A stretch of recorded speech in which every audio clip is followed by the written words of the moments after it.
warahmatullahi wabarakatuh. Selamat pagi dan salam sejahtera untuk kita semua. Sebelumnya perkenalkan, nama saya Hanifah Aulia Putri dengan NIM 24059021. Saya adalah mahasiswa dari program studi Manajemen NK Fakultas Ekonomi dan Bisnis di Universitas Negeri Padang.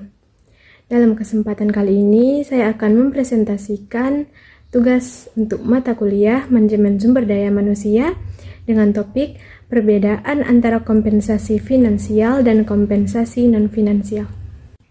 Mari kita mulai dengan apa itu kompensasi secara umum. Kompensasi adalah segala sesuatu yang diterima oleh karyawan sebagai balas jasa atas kontribusi, waktu, dan tenaga yang mereka berikan kepada perusahaan. Tujuannya tidak hanya sekedar memenuhi kewajiban, tapi juga untuk memotivasi, menghargai pencapaian, dan mempertahankan karyawan yang berkualitas. Secara garis besar, kompensasi terbagi menjadi dua jenis utama, yaitu kompensasi finansial dan kompensasi non-finansial. Yang pertama, mari kita bahas kompensasi finansial. Sesuai namanya, kompensasi ini berbentuk uang atau dapat dinilai dengan uang secara langsung. Kompensasi finansial ini sendiri dibagi menjadi dua kategori. Kompensasi finansial langsung adalah pembayaran tunai yang langsung diterima oleh karyawan. Contohnya, yang paling umum adalah gaji pokok atau upah, bonus, komisi, dan berbagai tunjangan seperti tunjangan makan, transportasi, atau jabatan. Kompensasi finansial tidak langsung sering kita kenal sebagai benefit atau tunjangan tidak langsung. Bentuknya bukan uang tunai, tetapi nilainya dapat diukur dengan uang. Contohnya, asuransi kesehatan, program jaminan hari tua atau dana pensiun, cuti berbayar, dan juga bantuan pendidikan. Jadi, inti dari kompensasi finansial adalah segala imbalan yang terlihat nilainya secara finansial dan langsung mempengaruhi kondisi ekonomi karyawan. Selanjutnya, kita beralih ke kompensasi non-finansial. Berbeda dengan finansial, kompensasi ini tidak berbentuk uang dan sifatnya lebih abstrak. Namun dampaknya sangat besar terhadap kepuasan dan keterikatan karyawan. Kompensasi non-finansial memenuhi kebutuhan psikologis, sosial, dan kebutuhan akan aktualisasi diri.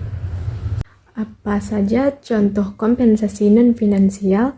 Contohnya antara lain kepuasan dan kebanggaan atas pekerjaan itu sendiri, lingkungan kerja yang nyaman dan kondusif, pengakuan dan penghargaan, kesempatan untuk pengembangan karir dan diri, keseimbangan kehidupan kerja atau work-life balance, serta rasa memiliki dan budaya perusahaan yang positif. Meskipun tidak langsung menambah jumlah uang di rekening, kompensasi jenis ini sangat penting untuk membangun loyalitas, semangat kerja, dan komitmen jangka panjang karyawan. Lalu, apa saja perbedaan utama antara keduanya? Mari kita ringkas. Dari segi bentuk, kompensasi finansial berbentuk uang atau nominal, sedangkan non-finansial berbentuk pengalaman, pengakuan, dan kondisi.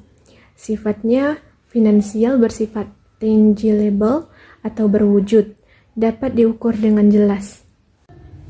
Non-finansial bersifat intangible atau tidak berwujud dan sulit diukur dengan angka. Kebutuhan yang dipenuhi, finansial memenuhi kebutuhan fisik dan material. Sementara non-finansial memenuhi kebutuhan psikologis, sosial, dan aktualisasi diri.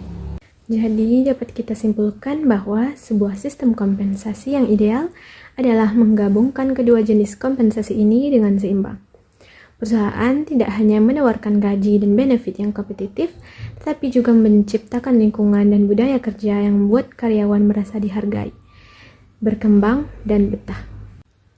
Sinergi antara keduanya akan menciptakan tenaga kerja yang tidak hanya produktif, tetapi juga memiliki manajemen dan loyalitas yang tinggi. Sekian presentasi dari saya mengenai perbedaan antara kompensasi finansial dan non-finansial. Semoga penjelasan ini dapat memberikan pemahaman yang lebih jelas. Terima kasih atas perhatian dan waktu yang telah diberikan.